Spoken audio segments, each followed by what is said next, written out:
Lauren Hanson's final project, Inheritance and Property in 18th Century British Literature, with a focus on Emmeline by Charlotte Smith. Oh, primogeniture and coverture, also known as the British woman's worst nightmare. Primogeniture discusses succession, so that when a parent passes, the estate and all the property that they possessed would be handed down to the child, particularly to the eldest male child. There were some exceptions with heiresses, but it gets a little fuzzy there because a lot of the times, if you married an heiress, you had to take her family name, and that was something that a lot of people were not willing to do, though an exception could be made for second or third sons who would not inherit titles or as much wealth as their elder siblings. Coverture is so much worse, because while primogeniture has a few exceptions, coverture applies to every married couple. It's like saying to a nice young bride, "Congratulations on your wedding!"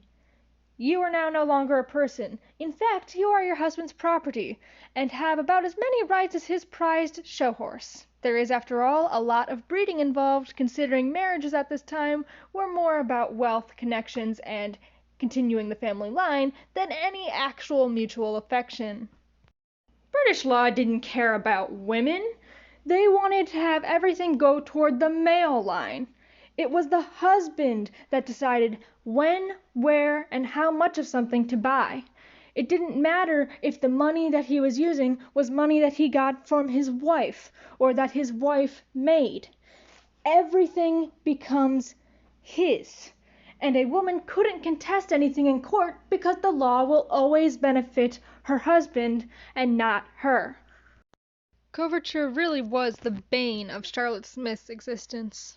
Married off young to a compulsive gambler, she was pretty much in dire financial straits her entire married life.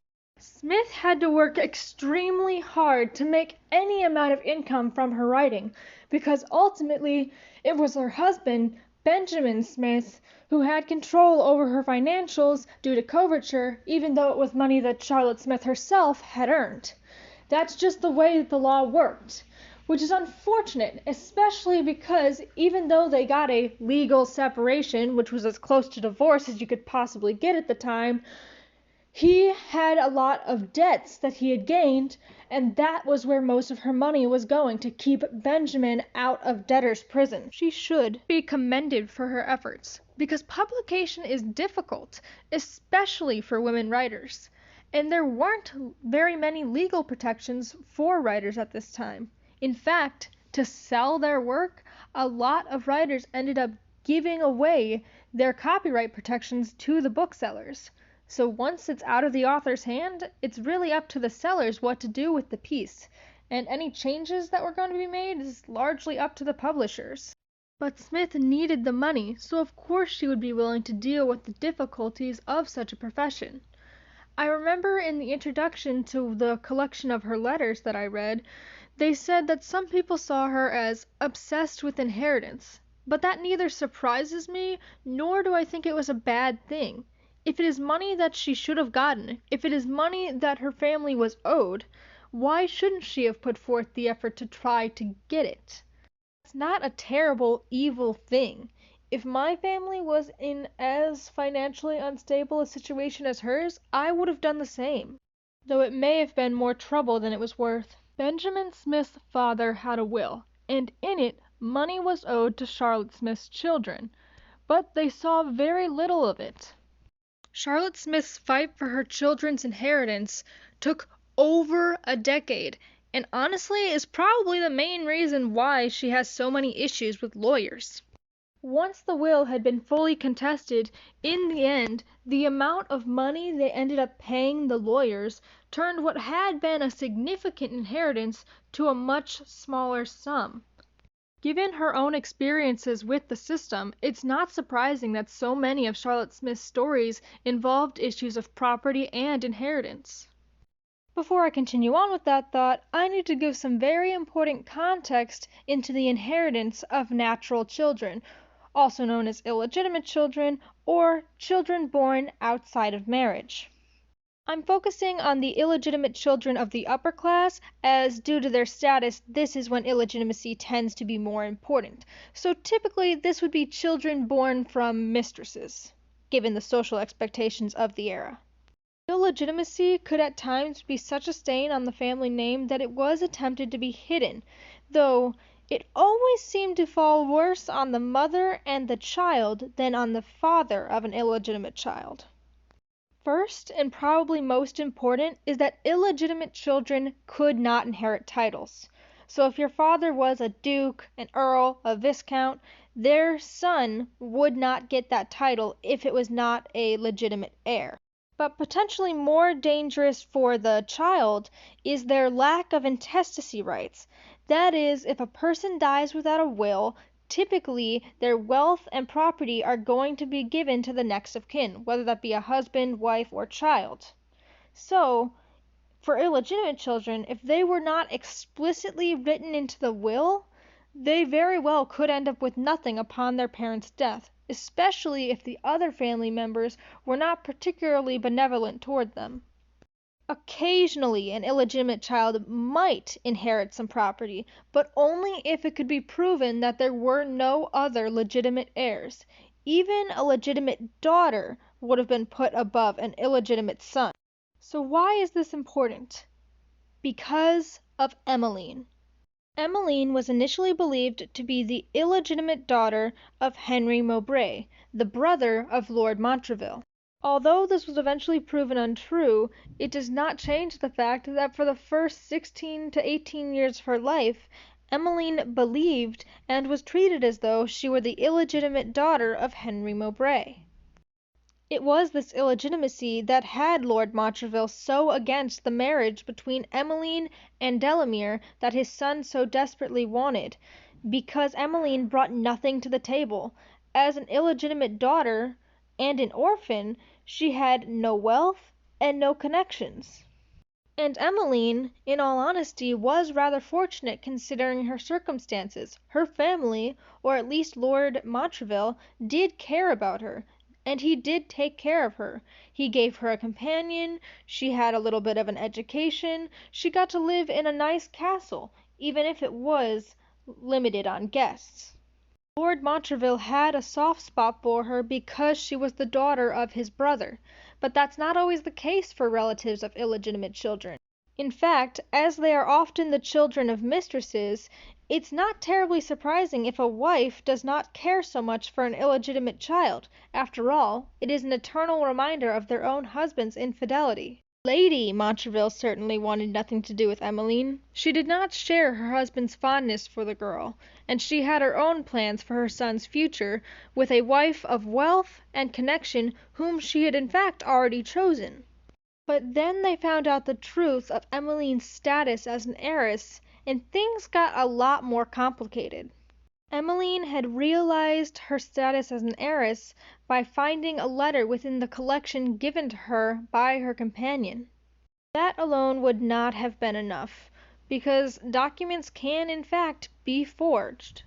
She gave it to a trusted man who would authenticate it for her. Charlotte Smith's distrust of lawyers and other such people kind of comes through here, because as that letter was the only copy that they knew of to show Emmeline's status, it very rarely left the hand of the man it was entrusted with, and certainly never without giving it to someone else equally as trusted. If you ever needed proof of the male-dominated era in which they live, it's worth noting that Emmeline had very little to do with the authentication of her status. Once she found the letter and had it given to the correct source, she largely left it alone. It was out of her hands. It was the men of her life who gave her her status and who helped her achieve her true place in society. While it is gratifying to know that it is not Lord Montreville who hid Emmeline's true status, it does hurt that it was someone he trusted. It was Sir Richard Crofts who had the truth hidden, because he was the one that received the copy of the will by Henry Mowbray's steward. Still, it put Lord Montreville in a rather uncomfortable place, because, due to primogeniture, as the nearest male relation, he was the one who was handling Mowbray Castle. He earned the wealth that came from that property, and so in finding out that Emmeline was the true heir, he would have to give up everything that he had earned through that property, which was a pretty significant sum by this time. I believe it was close to 60,000 pounds, which is a lot of money now, but imagine what that would have been then. Lord Montreville ended up being rather fortunate that Emmeline herself did not care about the fortune, so he did not have to return the money in which he had earned over the course of those years. She just wanted to have Mowbray Castle. Still, it shows the importance of being written into a will, because, yes, Emmeline was a legitimate daughter, but the only people that truly knew that were her parents, because the marriage that Henry Mowbray entered into was not, in fact, approved by his family. So they thought that she was his mistress, or some other person that he had taken for pleasure rather than any true affection. But he loved his wife, and he did marry her, so any child they had would be legitimate. But he had to put that in writing because no one else would know, as he himself was not doing too well and very close to death.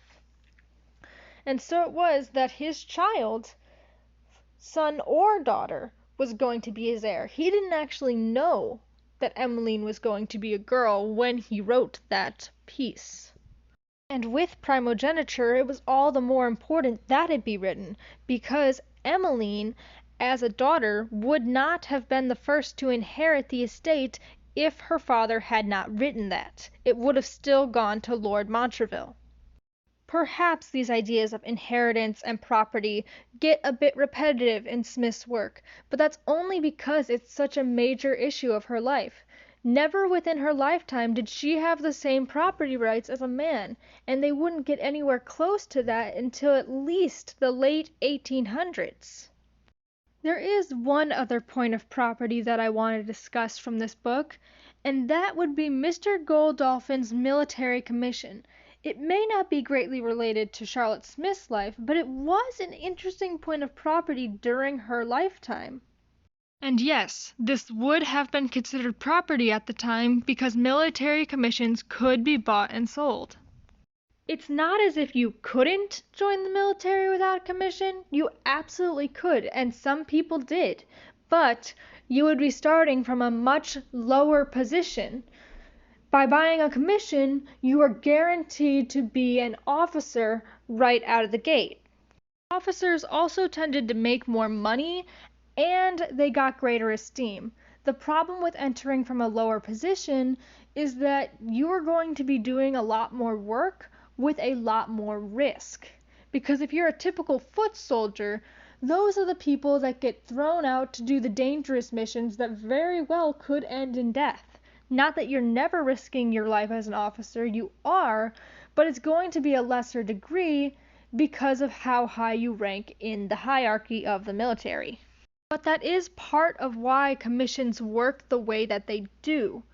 Because they cost so much money, you're guaranteed to have officer positions being filled by people of the upper class, which is in a way a protective measure, because a lot of the times the people who take the officer positions are people who are in upper class families but untitled. So you'd be getting a lot of second and third sons who will not be inheriting any estates or titles from their parents.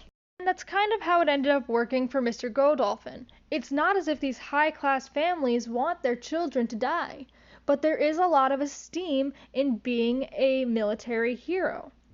And Mr. Godolphin, as the second son, did not inherit. It was his elder brother who got the title of Lord Westhaven. So Mr. Godolphin had to distinguish himself in the family in a different way.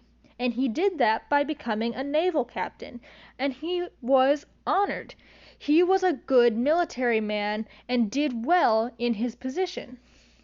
Furthermore, these positions gave these sons an edge in the marriage mart, because while marrying a second son would still give you all of the connections of the family, they tended not to be as wealthy, and as such were not as sought after as husbands for young genteel daughters. If your husband were a military hero, that is something to boast about in the tea rooms of London, which is exactly the kinds of things that a high-class family would want to be able to do. You look best when your connections look great. So Charlotte Smith did manage to include quite a bit about property and inheritance in a way that would have been considered subtle for her time.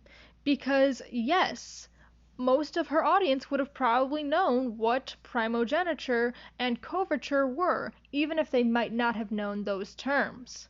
Because those are just everyday aspects of life in Britain during this era. And it's truly great to see someone kind of push the boundaries of inheritance and also show that information that we get now can help us further understand what she would have written about. Because I certainly did not know the details of a military commission in Britain during this time, but a lot of people would have when they were reading her book. So while Emmeline did stay within the expectations of society for this period, it also pushed boundaries in a way that I found greatly entertaining, and I hope you enjoyed my presentation.